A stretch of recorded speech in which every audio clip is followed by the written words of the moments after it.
magnetismo. Essa aula é o capítulo 1 do livrinho de vocês, o magnetismo espiritual. Tem alguém que ainda não tem o livro? Tá bom.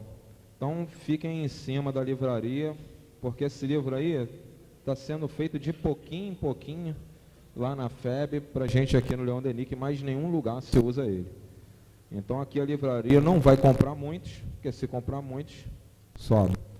Entendeu? Então fiquem ali, até para eles terem uma noção de quantas pessoas precisam e fazer o pedido da casa, mais ou menos, condizente aí com a quantidade de pessoas que está precisando dele.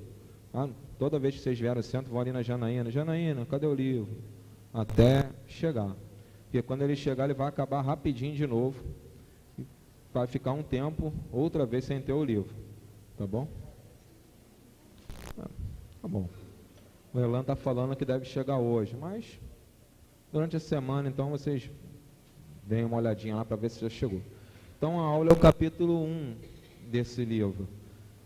Quando a gente começou a fazer esse estudo aqui, depois que o Altivo saiu, a ideia minha era não fazer mais esse estudo.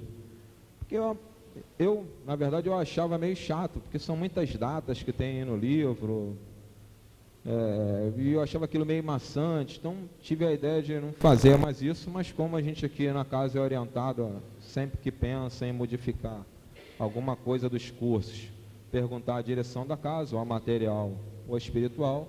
Na época a gente perguntou ao Dr. Herman, e ele pediu para que a gente não deixasse de fazer esse estudo, porque seria uma forma da gente assim, conhecer mais as pessoas que prepararam um caminho para a gente hoje trabalhar.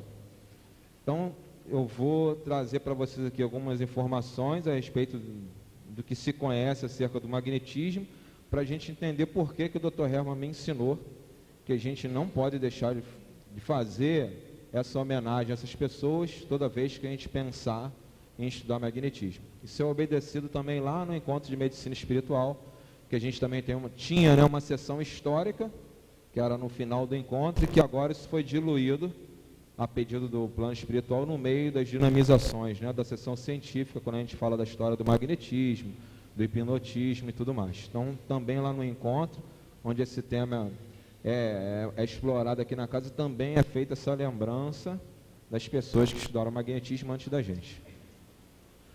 A gente tem, assim, informações do magnetismo de uns 3.000 anos atrás para cá, desde o Egito. Não sei se vocês conhecem um livro da casa, Saúde Holística, da seção Atualidades do Encontro de Medicina Espiritual. Na capa dele tem uma figura do Egito, que é uma pintura de um daqueles deuses lá, que era metade homem, metade animal, aplicando um passe, impondo as mãos sobre uma pessoa deitada. Então, pinturas e afrescos dessa natureza a gente tem já do Egito de 3.000 anos para cá. E ao longo desse tempo, essa ciência foi sendo cada vez mais estudada e conhecida. A gente se preocupa aqui no curso em pegar assim de uns 500 anos para cá, para encurtar a história, afinal de contas temos só 1 hora para falar disso com vocês. O Espiritismo aproveitou assim 95% de tudo que o magnetismo como ciência estudou, o Espiritismo aproveitou. Uma mínima parte aí a gente deixou de lado. A gente que eu falo a doutrina. Vocês vão ver ao longo do ano o que a gente deixou de lado. Mas a maior parte, quase que a totalidade, nós aproveitamos. Por isso que para o candidato ao trabalho dos passos de cura aqui na casa, se instituiu um estudo do magnetismo. Para a gente, nós vamos entender o que isso beneficiou a doutrina, e por extensão, em que vai nos beneficiar como médios, porque nós somos médios espíritas, não somos simplesmente magnetizadores, nem simplesmente médios, nós somos médios espíritas. Então interessa a gente conhecer tudo que diretamente contribuiu, não só para o bom aproveitamento do nosso trabalho, como médios passistas, como médios de cura, mas até para o próprio desenvolvimento da doutrina espírita. Então, uns 300 anos antes de Kardec, Paracelso fazia uma série de estudos, era um cientista da Europa, fazer uma série de estudos. Eu vou falar para vocês umas 4 ou 5 teses dele, e vocês vão me dizer se vocês já não estudaram isso em algum curso aqui no Leon Denis. Ele falava que ele chamava de imaginação. A gente hoje sabe que é o pensamento. Ele dizia que a imaginação era capaz de criar estados mórbidos e de saúde através de pensamentos de equilíbrio ou desequilíbrio. Vocês já estudaram isso aqui dentro? Alguma vez? No encontro de medicina espiritual, a gente trata disso desde a sessão doutrinária até o fim do encontro. Quanto mais equilibrados nossos pensamentos, mais saudáveis nós somos. Então, muita gente pensa que isso é uma contribuição da doutrina espírita. A doutrina espírita melhorou um conhecimento que já existia 300 anos antes dela surgir, né, no seu corpo doutrinário a partir da codificação de Kardec. Ele dizia também que as palavras, se forem simplesmente ditas sem ser acompanhadas da tensão psíquica adequada, ou seja, da vontade, da sinceridade e propósito, nenhum peso tem na influência que se pretende exercer sobre outra pessoa. Lembra quando a gente estuda a prece no Evangelho? Kardec fala que se nós orarmos, e a prece não são os nossos pensamentos, e se não for acompanhado da vontade, nem da sinceridade e propósito, pouco ou nenhum efeito vai ter. Então, isso já era conhecido 300 anos antes de Kardec. Depois dele, 100 anos depois dele, um outro médico, um belga chamado Van Helmont, ele disse que existia um fluido que permeava todas as coisas do universo. Isso já era um estudo de Paracelso, ele só desenvolveu. Permeava todas as coisas do universo, desde os astros do espaço sideral até os corpos aqui da Terra, vivos ou inanimados, né? O corpo humano não. E que esse fluido era sujeito à ação da nossa imaginação. Era como ele chamava o pensamento na época. Ou seja, esse fluido que existe em todo o universo obedecia à força do nosso pensamento. Vocês já não estudaram isso daqui? Isso é uma tese que já se estudava 200 anos antes de Kardec. Então, nada disso é propriedade da doutrina espírita. É claro que a doutrina espírita, né, se valendo de uma fonte de informações maravilhosa, que era o mundo espiritual, teve uma possibilidade fantástica, né, de aprofundar tudo isso aí, de tornar mais claro para a gente, de explicar os mecanismos, de tornar mais compreensível para todas as pessoas, não só para os homens de ciência, mas até para nós, pessoas, vamos dizer assim, mais simples. A doutrina espírita teve esse privilégio, mas não foi ela que trouxe nenhuma dessas informações. Nem nunca os espíritos se colocaram nessa condição, né, de estar trazendo alguma novidade para a gente. Eles sempre procuraram esclarecer as dúvidas do homem. Isso já fazia parte do conhecimento humano na época de Kardec.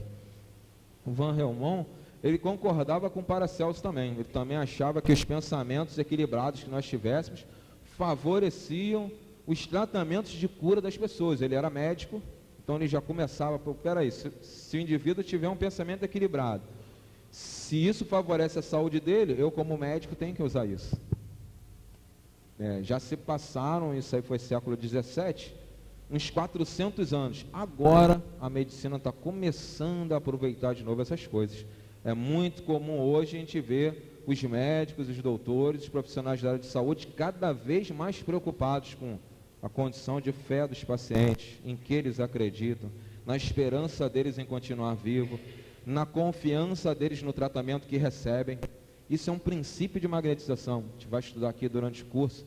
Uma das coisas mais importantes para o doente se curar é ele acreditar no tratamento que ele está tendo. Se você não acredita naquilo que se propõe ser a sua cura, você está perdido. Como é que... Nem remédio funciona, gente. Nem remédio funciona se a gente não acreditar que ele vai funcionar. Tal é a ação, a profundidade da ação do pensamento, da vontade da gente, da nossa capacidade espiritual sobre o nosso próprio corpo. Nem remédio funciona. Quanto mais passe, quanto mais fluidoterapia, quanto mais irradiação à distância.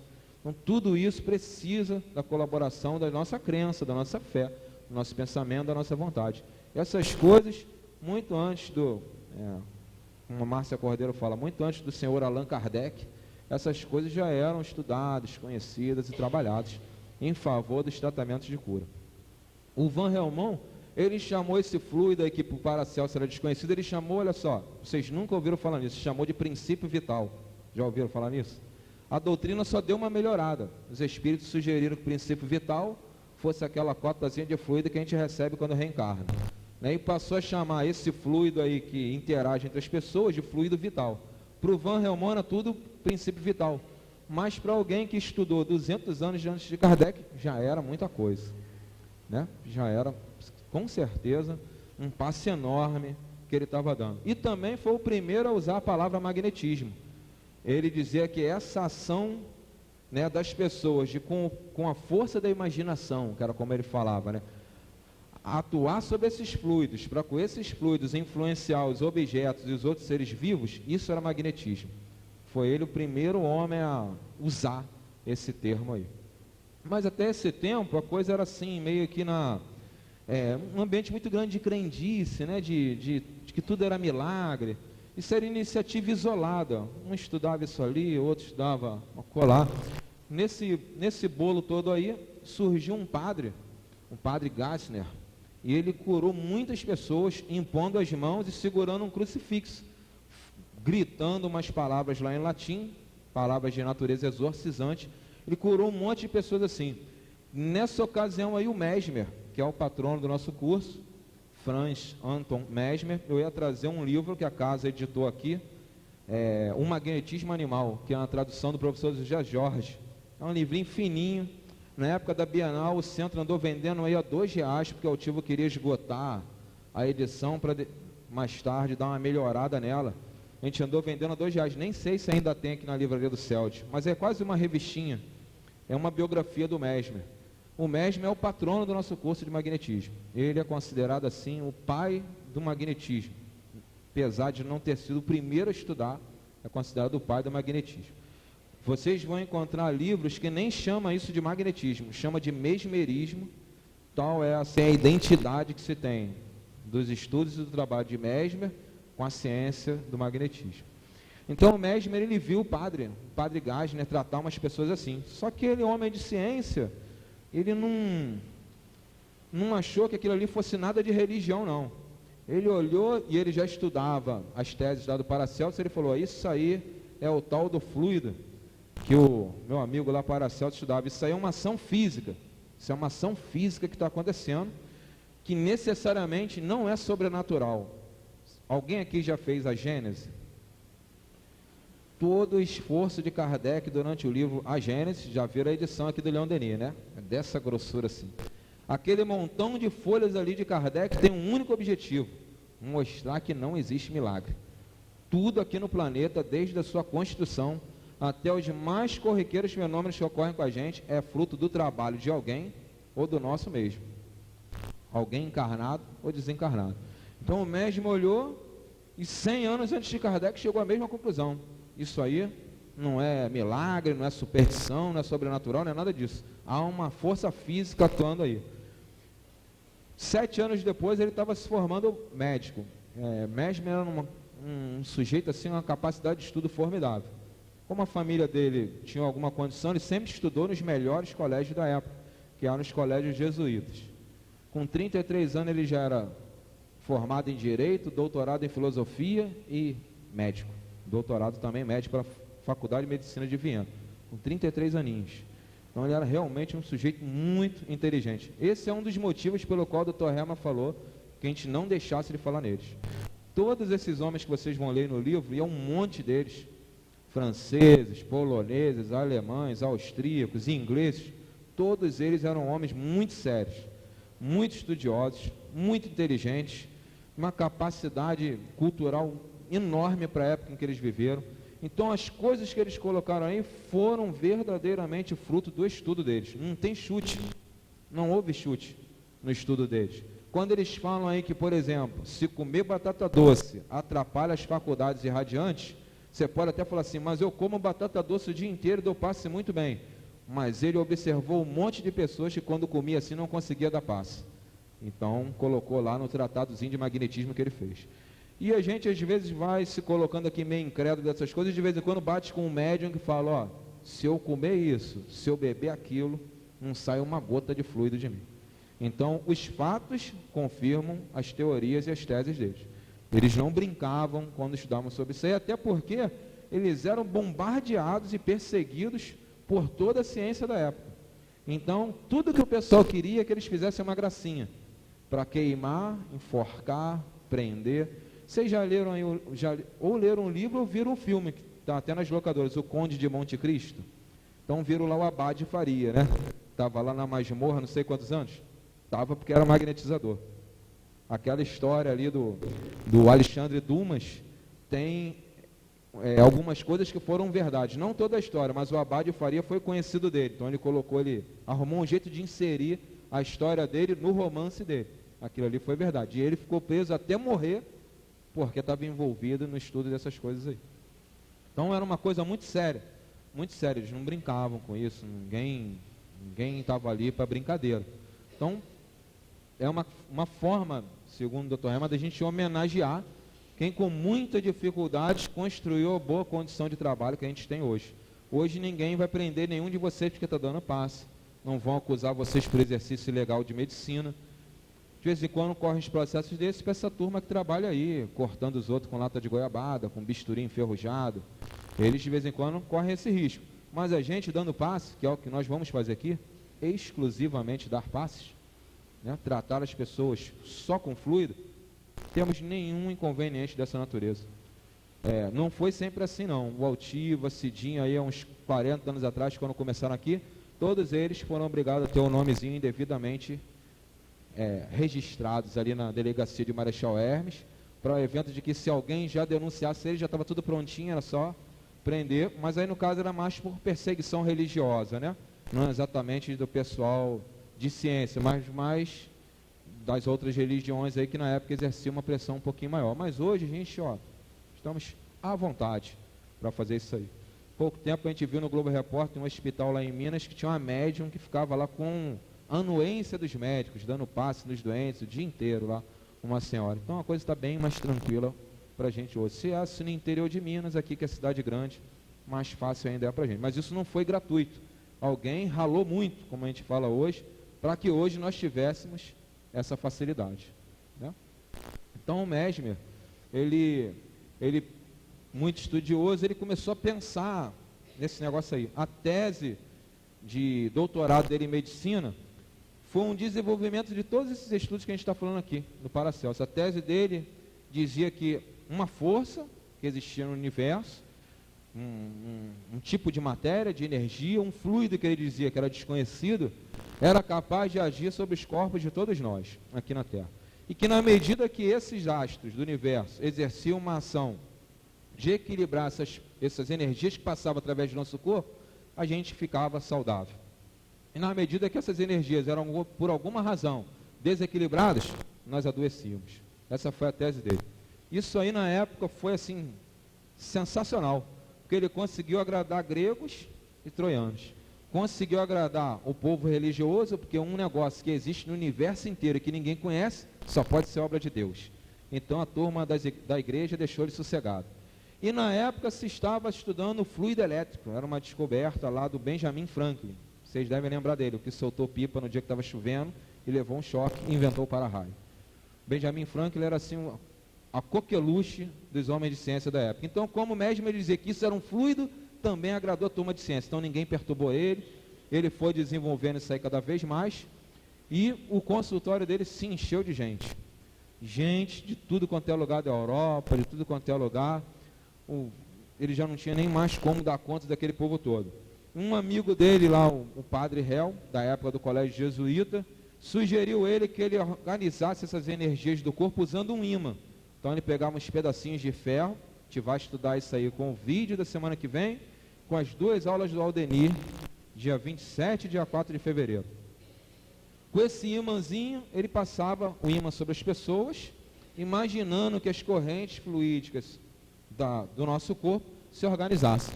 Quando ele fazia isso, ele provocava uma crise. Isso era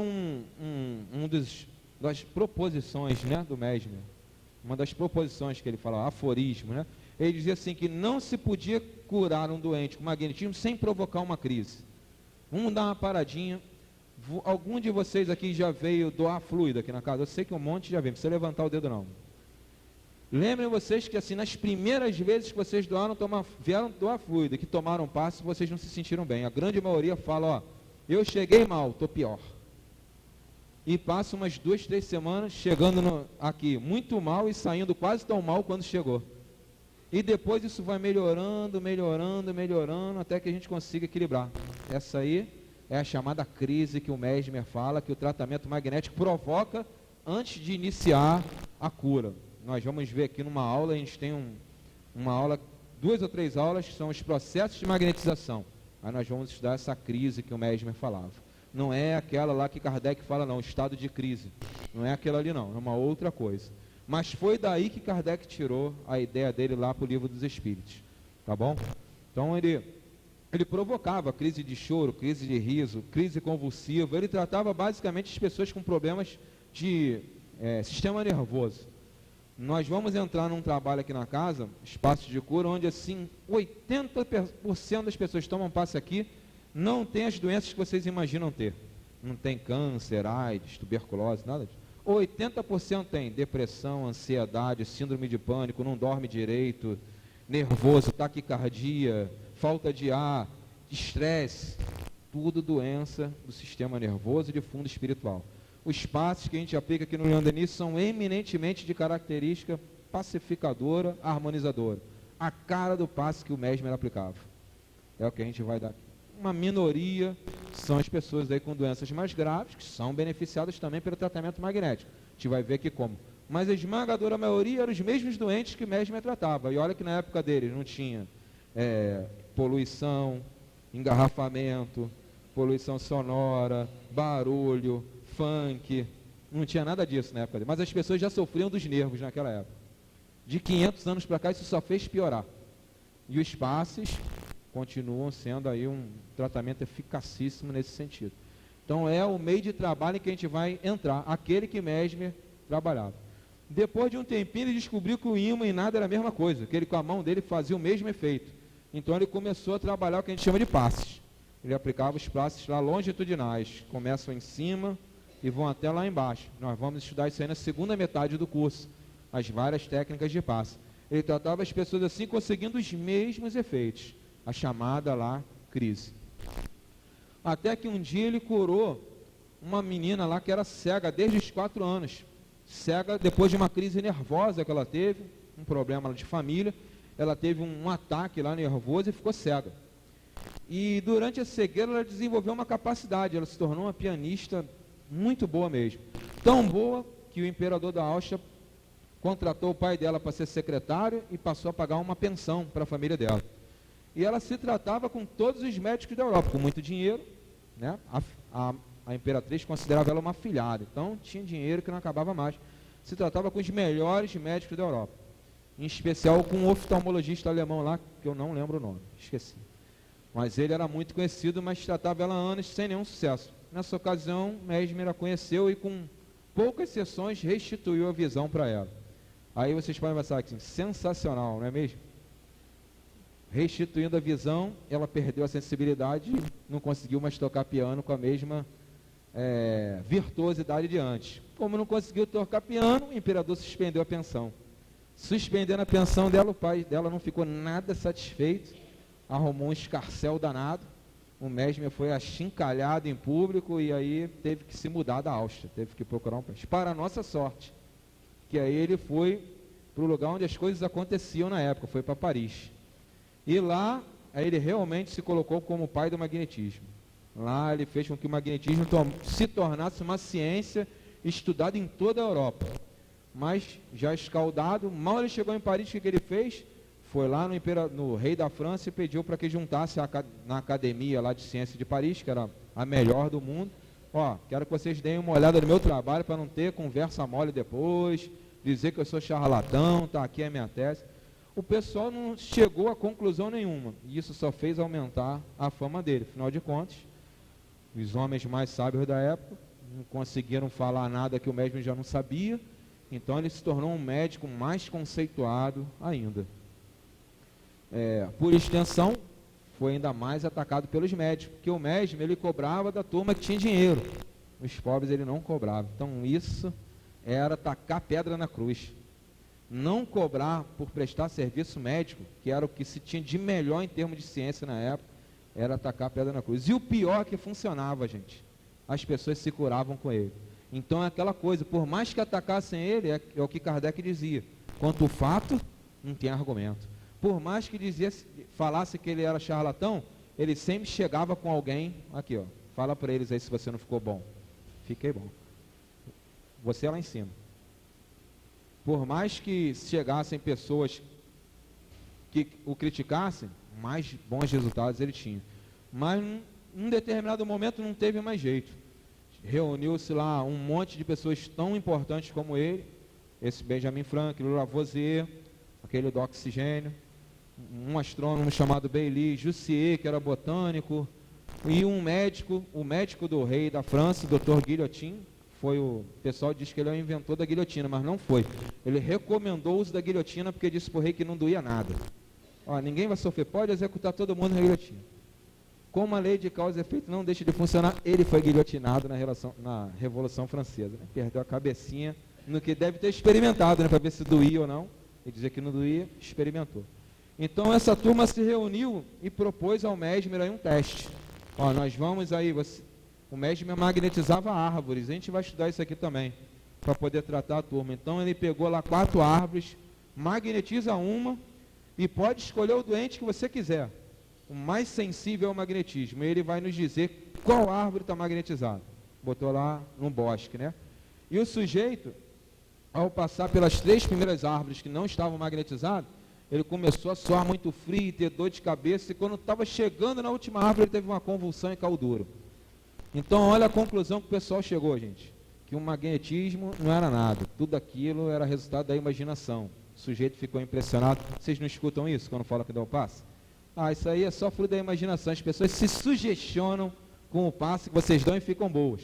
Não falaram a mesma coisa. E mais, também disseram que o fluido dele, tal do fluido vital lá, fluido magnético animal, na época de Mesmer já tinha esse nome, fluido magnético animal. Esse fluido eles não puderam comprovar que existia. Como não puderam comprovar, eles falaram então que não existia. Como se assim, nós não somos as pessoas mais inteligentes da Terra. Se a gente acha que não existe, então não tem. Se não tem, é inútil. Se é inútil, magnetismo não serve para nada. E aí decretaram lá nosso amigo de novo charlatão. Dessa vez, não teve jeito. Alguns livros falam que o Mesmer fugiu de Paris por causa disso. Outros, porque ele pressentiu. Eu prefiro ficar com essa hipótese. Ele pressentiu que estava chegando a Revolução lá francesa, e como ele vivia no meio dos nobres, certamente ele seria executado pela população lá enraivecida, né? Pela condição toda lá do país na época. Então ele fugiu para a Inglaterra, para a Itália, morreu pobrinho na Suíça, atendendo de graça, como sempre, os pobres, e ensinando tudo que ele soube para qualquer pessoa que se interessasse em conhecer. 8 anos depois, essa mesma comissão aí declarou que o magnetismo valeria a pena ser estudado, porque seria de fundamental importância para os estudos e tratamentos de psicoterapia. Mas aí já era tarde, nosso amigão já tinha voltado para o mundo espiritual. Depois dele, um monte de gente aí, e aí nós vamos deixar para ver no livro durante o curso, um monte de gente deu desenvolvimento a esse estudo. O pessoal da área médica trouxe para o lado da hipnose, do hipnotismo. Mas o que é importante para a gente tirar de tudo isso aí, e vocês vão ver isso nos estudos que Kardec faz, olha só no Livro dos Espíritos. Vocês lembram quantas perguntinhas Kardec usa para estudar o perispírito no Livro dos Espíritos? Quem lembra disso? É tão pouquinho que vocês nem lembram. São só 3 e uma subpergunta. Mas para estudar o sono, o sonambulismo, a dupla vista, a letargia, a catalepsia, todos os estados que os magnetizadores foram os primeiros a estudar, a partir da dita lá crise do Mesmer, Kardec levou mais de 50 perguntas estudando isso. É o capítulo 8 da segunda parte, da emancipação da alma. Da pergunta 400 até 450 e tal, Kardec estudando isso aí. Ele, durante mais de 20 anos, estudou magnetismo. Então, Kardec conhecia bem isso. Quando ele esteve em contato com os espíritos, qual foi a primeira coisa que ele fez? A mesma coisa que a gente faz aqui no Leão Denis, quando tem uma dúvida. Escrevia para o plano espiritual. Kardec escrevia, literalmente, porque os médios eram psicógrafos, ele escrevia e os médios, para ver os espíritos, davam as respostas, que são as que a gente tem hoje aí no Livro dos Espíritos. No Livro dos Médiuns tem aquele capítulo que trata das mediunidades. Vocês lembram dos tipos de mediunidade? Ó, tem que apertar o send, senão ele não para. Vocês lembram dos tipos de mediunidade no livro dos médiuns? Kardec não leva mais de 3 parágrafos para falar de médium falante, de médium sonambúlico. Quando ele chega no médium de cura, ele tem um item que leva uma folha do livro dos médiuns e faz mais umas 30 perguntas para os espíritos. Toda hora ele fala assim, quem dá passe é o magnetizador, isso aí eu conheço. Mas quem dá passe com o espírito? É como se ele dissesse assim, tratar as pessoas com ação magnética, não tem novidade nenhuma, só estou careca de saber. Mas agora que você está me dizendo que além do magnetizador, tem uma inteligência desencarnada e invisível colaborando com o tratamento de cura, colaborando com o esforço que está se fazendo em busca da saúde de uma pessoa. Como é que funciona isso? Então, ele já, com base nesses estudos, ele desenvolveu toda uma tese, que é o que vai nos mostrar quem é o médium de cura, o que é a mediunidade curadora, o que é a ação dos espíritos ligados à cura. Cada um desses assuntos é uma aula em separado, que a gente vai estudar lá para fevereiro. Mas ele teve todo um cuidado de estudar isso aí para a gente, de forma assim muito, muito clara. São perguntas assim muito simples de entender. É quase que autoexplicativo quando a gente lê o médium curador no livro dos médiuns. A definição que ele dá ali é quase que autoexplicativa, é simplicíssima. Ele simplesmente fala, quem é o médium curador? Aquele que cura, com um simples toque, com um simples gesto, com um simples olhar. E ainda acrescenta, e isso não é mais do que magnetismo. Então, para ele, isso era uma coisa bem conhecida. Ele só acrescentou para a gente, em termos de estudo, a ação do mundo espiritual junto do magnetizador. Isso era desconhecido dele. Ele até pergunta uma hora lá, como é que pode alguém curar, mesmo sem acreditar nos espíritos? Você lembra dessa pergunta? Porque ele sabia que muitos dos magnetizadores não eram homens de religião, eram ateus. Mesmer mesmo era assim, espiritualista, mas não era ligado a nenhum tipo de religião. Ele acreditava numa força superior, acreditava que no corpo existia algo além de carne, músculo, sangue, pele, osso e cabelo. Ele acreditava nisso, mas não era ligado a nenhum tipo de religião. Não era um homem religioso, vamos dizer dessa forma. E, no entanto, trouxe para a gente todos esses estudos que nós vamos usar de forma a evidenciar a presença de Deus na vida nossa e das pessoas que nós vamos dar passe. Na Gênesis é a mesma coisa, já falei aqui para vocês. Em Obras Póstumas é uma série de textos de Kardec com base no estudo de magnetismo é trazido para a gente estudar. Quando Kardec é apresentado para o Espiritismo da primeira vez, ele não se interessa. Ele está se preparando para viajar, encontrou um amigo dele que falou, na casa da fulana está acontecendo um negócio legal. A gente faz pergunta para as mesas e elas respondem. Eu pergunto lá, quanto dinheiro tem no bolso do Carlos? A mesa não bate, não tem nada no bolso dele. Quantos anos o Zigomar tem? A mesa bate 32 vezes. 32 anos. A mesa respondia. Kardec não deu a menor atenção e ele ainda explica na Obras Póstumas por quê. Primeiro, que o cara que falou para ele dizia que era um entusiasmado. Não, ele não dava crédito para essas pessoas. E segundo, porque ele falava, isso aí, um objeto se mexer com a força do pensamento, não tem novidade nenhuma. Já vi muitas vezes isso aí acontecer. Então ele nem se interessa, faz a viagem dele, tranquilão. Quando ele volta, encontra um outro amigo. Esse era um estudioso de magnetismo que nem ele, mas era um homem assim, que Kardec dizia que era muito sério e ponderado nas observações. Ele fez o mesmo convite para Kardec, dessa vez ele aceitou. Então ele, não, fulano não é de brincadeira, se ele falou, vale a pena ele lá vem. Então, por causa do interesse no magnetismo, nós hoje temos toda a codificação para estudar, vivenciar, experimentar, fazer propaganda e utilizar em favor da cura das pessoas, por causa do conhecimento do magnetismo. Então, tem realmente um papel assim de importância muito grande para a gente conhecer a ciência do magnetismo, entender o mecanismo do magnetismo, entender por que na casa espírita se dá os chamados passes magnéticos. Tem um montão de outra corrente de pensamentos aí que considera os passes. No Oriente, então, nem se fala. Às vezes as pessoas falam, mas por que vocês não dão passe aqui segundo as tradições, assim, assado, segundo o conhecimento de fulano, segundo? Porque a gente já tem um pensamento muito tranquilo e resolvido em cima de Kardec e do magnetismo. Isso basta no momento para a gente. A gente não precisa buscar nem aurir conhecimento em outro lado. A não ser para ilustrar.